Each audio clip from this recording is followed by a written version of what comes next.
Get some hardware cloth up to cover that up. I got the metal, but it's so swampy out here.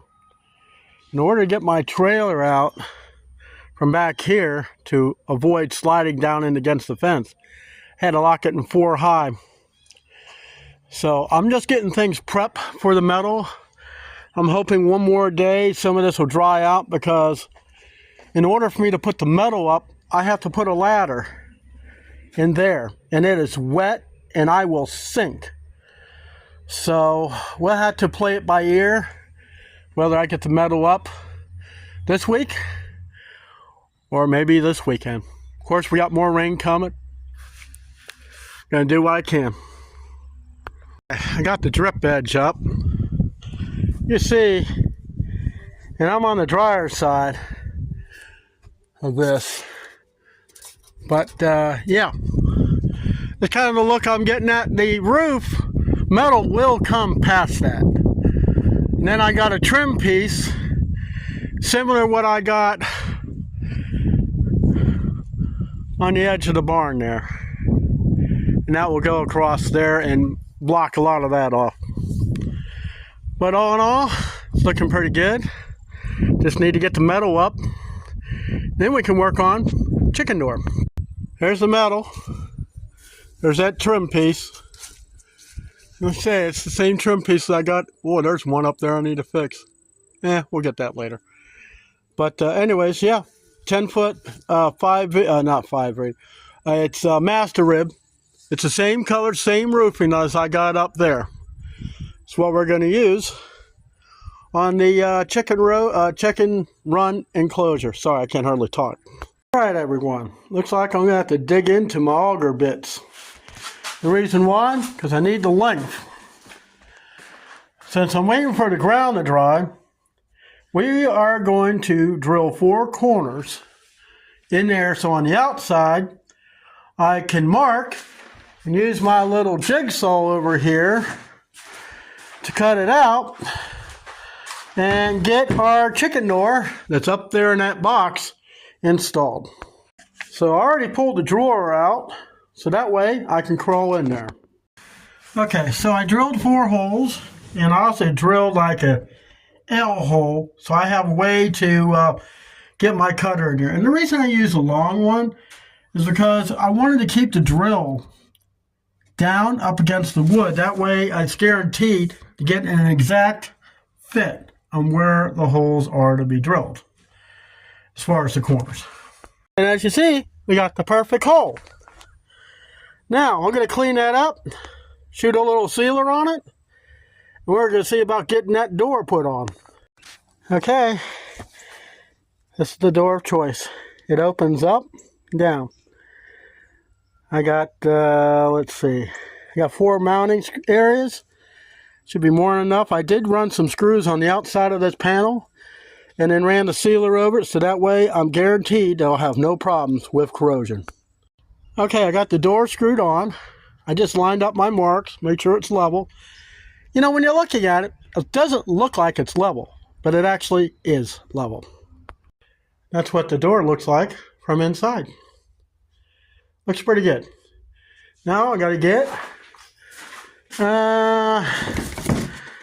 this guy on. It's a rain shield.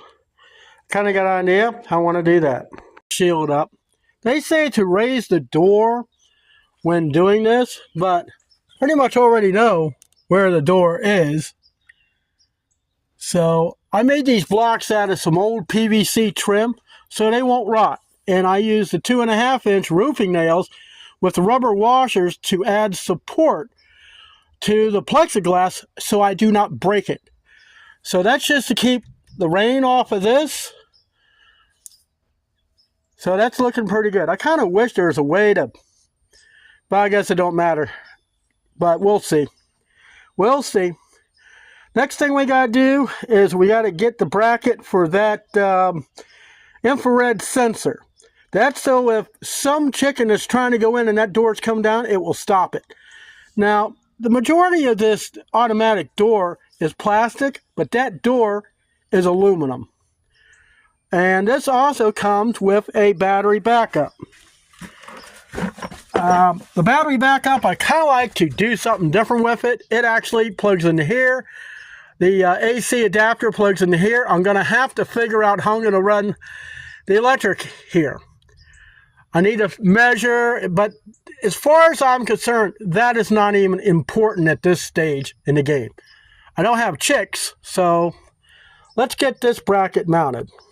Okay, I got the bracket mounted. It's fully adjustable as for this thing.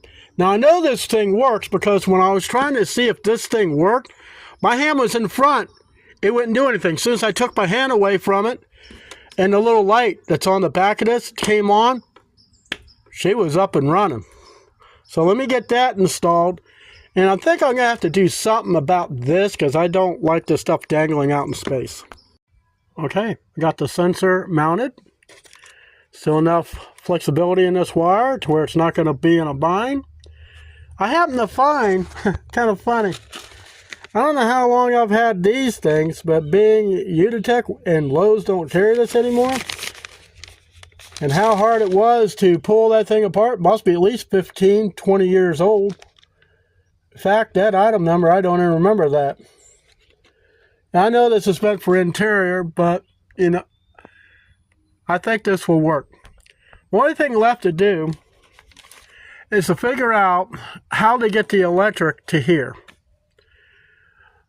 I know how I want to try to do it, I just don't have anything big enough. My thought is using a rubber gas line, drilling a hole with one of those auger bits and running it all the way through. I might be able to, God, I don't know. It's going to be a hard one. I may even have enough room to run it up here, but then again, the door's here. So maybe up here in this corner. I might be able to do it there. We'll just have to see. Alright guys, I found something I can use. I used a speed bit. It was duller than a cat's ass, and I eventually got it through.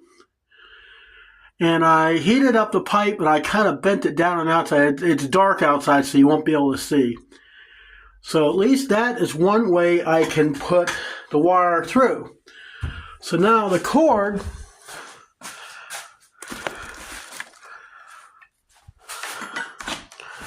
I have to figure on about how long this cord is. Well,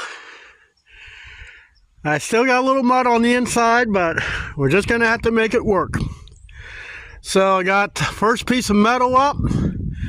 I got to take this end seal, whatever they call it. Guys, I tell you, this stuff, this is the most expensive stuff you'll ever buy in metal roofing. You see how tight it is? Well, it expands to be quite a bit. So I got to put that up here at the top. Now, it's going to be a little tough getting the screws in, but we'll get it done. I got it going all the way across. Now I can get the metal up there, and I'll tell you one thing. I'm sinking in there.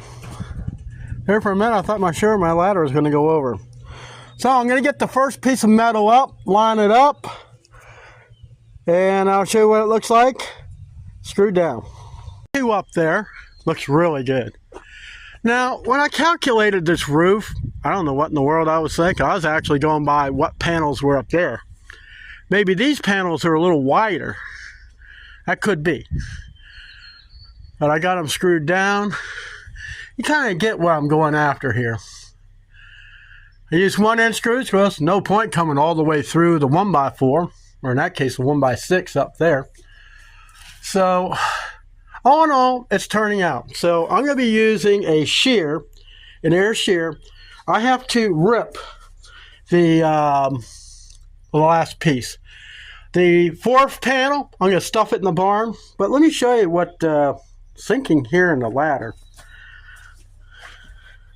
It's really soft in here. Let you guys know, I was up on top of there. It never moved.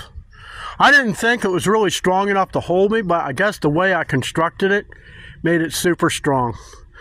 So let me get my tools out and we'll get the metal cut with the air shears. I marked it with a Sharpie. Yeah, I know, nothing is square. Got to get used to it living around here. I got my tractor out because I need to get to where this last piece of metal is going. And you know, when you don't use something, don't leave it sit all. Start it up, let it run, get all the fluids running through it. It just makes things last so much longer. As long as you got air pressure, this is the tool to rip. It's a little wavy, but I got the job done. And what you get left over, as you're trimming this, you'll have to be careful.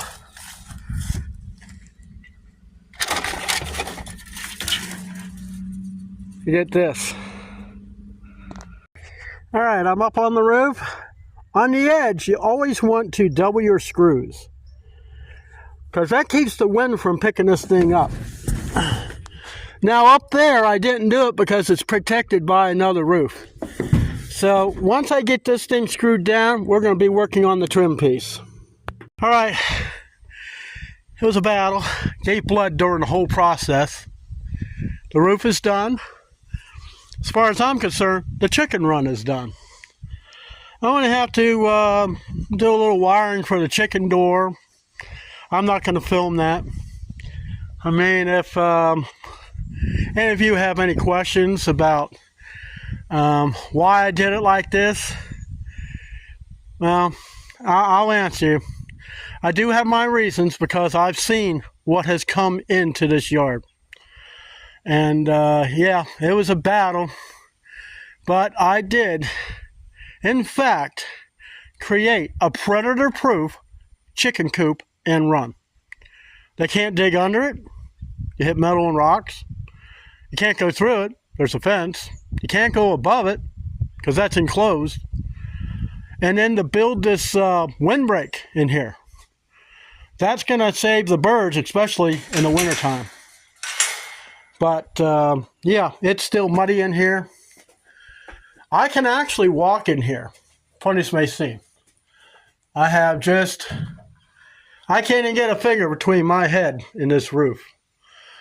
But yeah, leave in the comments, because the next video I do on this, I'm going to give you the rundown and the total cost of both the inside hen house and the outside run.